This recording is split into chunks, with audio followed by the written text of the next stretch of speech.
Sanji with Highline Residential. I am a licensed real estate agent here in Brooklyn, New York, and this is Sakari Lopez, and I am a licensed real estate agent in Bronx, New York, and this is Mimosas and Real Talk Real Estate.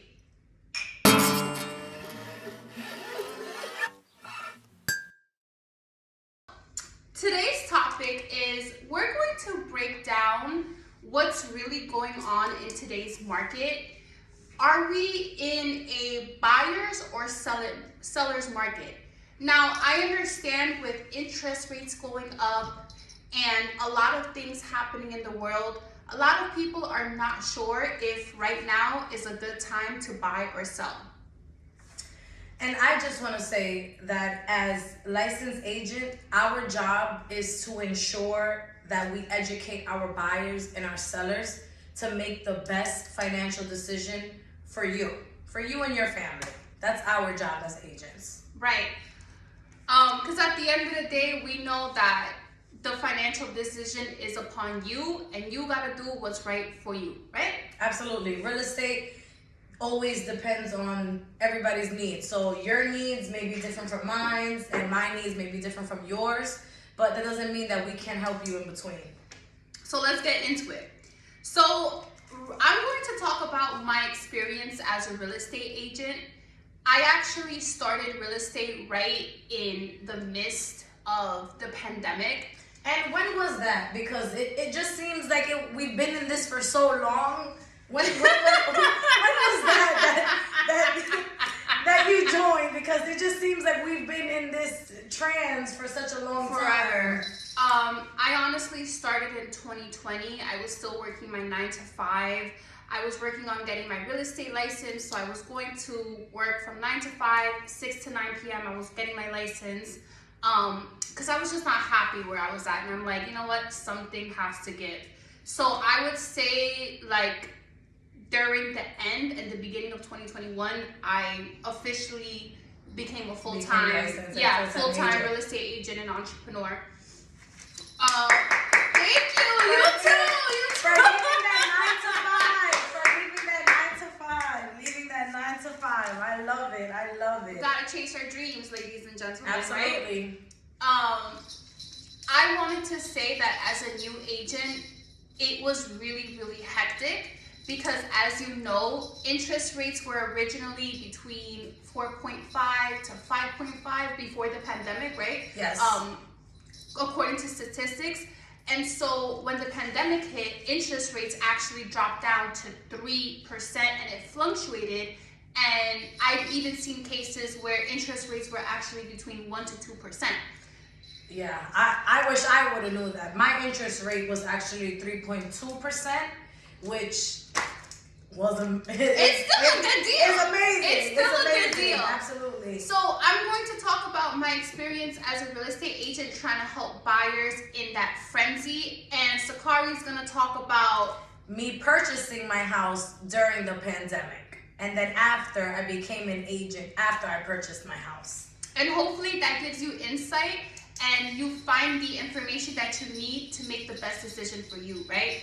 Absolutely. So as a beginner real estate agent, I got into this and I was working with a lot of buyers at that time. And everything was pretty much chaotic. Everybody wanted to take advantage of the interest rates that were going down. Were people being easily pre-approved? Was the pre-approval process different at that time? Honestly, the people that were able to buy were serious and able, because at that time, real estate agents wouldn't even waste their time with someone that wasn't eligible because the market was hot. Everyone wanted to buy and get a good deal on the interest rates, right? Because Absolutely. A mortgage payment and what you can afford is a really big determination on the process of buying. So at that time, I was working with buyers that were ready, willing, and able. But it was a disadvantage to first-time home buyers because there was a lot of competition. I'm talking about for you to make an offer, real estate agents wouldn't even work with you if your offer wasn't competitive because there was no point of wasting time in the market that was going on, and at that time, that market, we would call it a frenzy, crazy. Everything was crazy. That wasn't normal. We weren't used to seeing things that crazy. I would say that a lot of people would favor the sellers. It was as little information as needed. Some people skip the inspections, which is really, really important, especially if you're a first-time home buyer. You want to make sure what's going on in the house. A lot of people Absolutely. were offering over asking prices, over 50, 100,000, 200,000, and this is in New York. So just New in York, that, yes, we're in New York. She's in Brooklyn. I'm in the Bronx, but this is New York. Yeah, so just imagine in other states, but what I was dealing with was competitive offers, over asking prices. Some people were just literally blindly buying houses without even inspecting the house or just finding out the information to buy because it was in a chaotic frenzy. It was in a desperate state that people Just were like the trying to rest buy. of the world. Right. Just like the It- rest it of the really world. was. It It really transpired was. even down and trickled down through the real estate. And honestly, listing agents wouldn't even bother with you if your offer was competitive, if it wasn't competitive. You understand? So I want to say this to emphasize that, especially people that were first-time home buyers, they were not able to buy because of the competition. You saw a lot of investors taking advantage. You saw a lot of people that had experience with buying real estate buy all of these properties to take advantage of the interest rates. And so the normal average Joe really couldn't buy real estate if they weren't being very competitive, right? Absolutely, absolutely. So some people, a lot in that market, they just had to wait for the market to cool down because even if they were able to afford a house on paper, truly with the competition that was going on, if it wasn't like compliant for the seller, favorable to the seller, they were just not able to buy, even if interest rates were really, really low. Then on top of that, you think about it, right? They're getting over asking price, but who's to say that the houses are gonna appraise for these values? Oh yeah, they were doing a lot of appraisal gaps.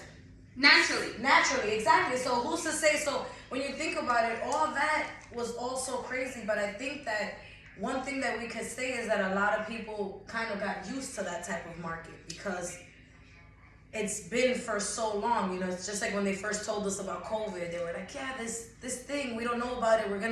It's gonna be 2020, then 2021, then 2022, and we're about to be in 2023. So I think that with everything changing, we also saw that through the real estate, but because it was going on for so long, it just seemed like a normal. But in reality, that wasn't normal. No. What was going on? What was going on in the real estate market during the pandemic was definitely not normal. And so a lot of people now have a misconception that interest rates are going really high, and which they are in a sense. But we want to emphasize that the real estate market right now is actually correcting and it's actually normalizing. Things are actually becoming normal. This is actually normal. You're actually able to go buy a house and negotiate. If Chris Angie is selling her house at $580 and I have $560, we should be able to still work together with some type of deal that you're happy enough and I'm happy enough to walk away with the job done, satisfied. So this is actually normal. You're supposed to buy a house and get a good deal on it for you to feel that you actually accomplished. Yeah, for sure. Basically, right now, there's a lot of room to negotiate. So even if buyers think, you know what, right now, interest rates are high, I don't want to buy, you have to look at the advantage and realize that there's a lot of room to negotiate if you want to buy a house.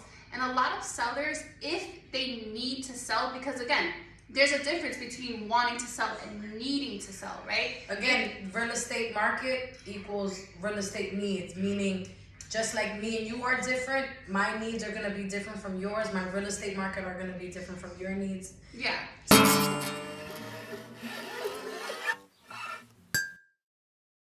Okay, guys, so in this section, we're going to talk about your experience as the home buyer trying to buy a house in the pandemic. So let's get it.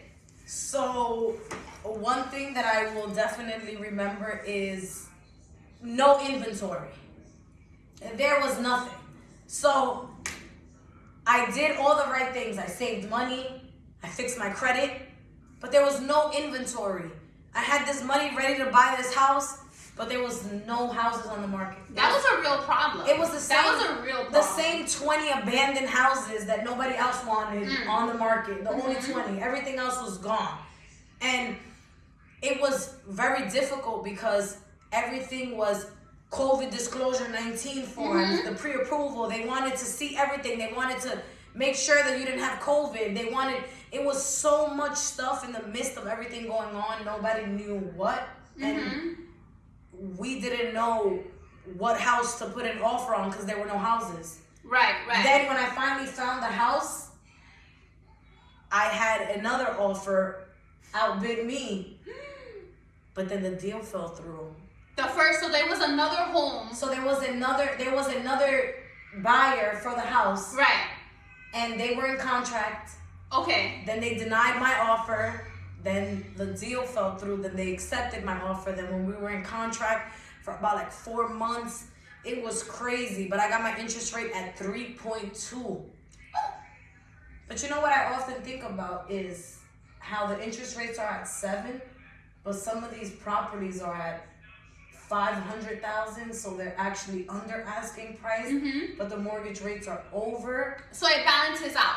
It balances out 100%. between the price of the home and the interest rates because I paid more for my home, but my interest rate was low. so low. Yeah. So it balances out. But Right. I bet you, if I could get this house 30,000-40,000 under, with the mortgage rate at 7, I probably would Probably be would looking have at the balanced same out. payments more or less that I'm looking at now. I want to piggyback off what you said.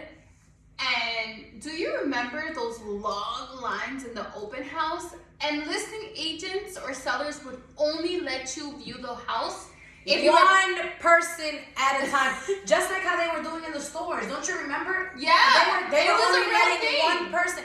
They were doing the same thing in real estate. So to see the market now, everybody's like, "Oh my God, the market It is so flexible. The market is so different now. The market, oh my God, it's not the same." But when you think about it, what we were in wasn't normal. The Never market is now normalizing. We're getting back to normal. We're able to negotiate. Basically, sellers would not let you inside of their homes if you wasn't pre-approved, if you didn't have your proof of funds, if you weren't vaccinated, if you didn't have the COVID-19 disclosures. It was just so much just to see a house compared to the flexibility of things just normalizing and you just being able to view a house. No, but one thing that you said was such a big thing was the inspections. People were not taking inspections just to get the house. That's a very important step, especially if you are someone buying a house for the first time. What a poor decision that you would take just to get the offer.